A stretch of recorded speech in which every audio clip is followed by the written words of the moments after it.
Hello and welcome to the TEFL Textbook Review, a resource for you to select the best materials for your English language learners. In this video, we will take a look at Active Listening 1. In order to get an overview, a quick look at some of the details and insights from a teacher's perspective. Have you ever needed more content and materials focused on listening skills in your English classes? Well, I have just the book series for you. Today we'll look at Active Listening 1, which is part of the Active Listening series by Cambridge University Press. This series is by Stephen Brown and Dorland Smith. The second edition that I have was published in 2007. Now this book has 16 units and 4 separate expansion mini-units that feature information about specific cultures around the world. Although the name would imply that the book is all about listening, it does include a speaking and pronunciation emphasis in each unit that flows from the listening task. One great feature of this book is that it highlights listening skill awareness right from the start. Oftentimes when we teach listening, we don't inform students about the types of listening they'll be doing.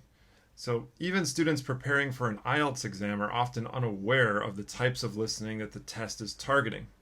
So the book does a great job of building student awareness towards listening for details, listening for the main idea, and listening to make an inference. The topics of the book are fairly typical and can easily be matched to similar topical lessons in English classes. So you can use this as a supplement because all these topics are things that you could find in other textbooks.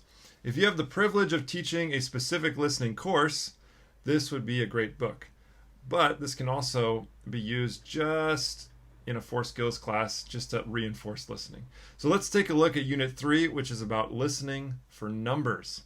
I'm so thankful this unit occurs in this book because it can be really challenging for many students to listen for numbers, and many of them are quite embarrassed to admit that they need help hearing the difference between 30 and 13.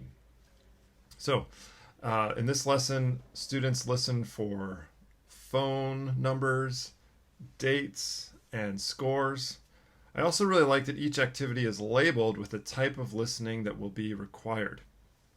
This book is really well designed to offer achievable activities, but still enough challenge to keep students engaged. In the back of the book, there's a page about listening tips, and amazingly, a self-study for each unit that students can do independently for homework and extra practice. I recommend this book, and it has proven really valuable for my own library. If you have used active listening, please share your thoughts and experiences in the comments. If you have a recommendation for a textbook that you would like to see reviewed, please include that in the comments section as well. Be sure to subscribe and hit me with a like.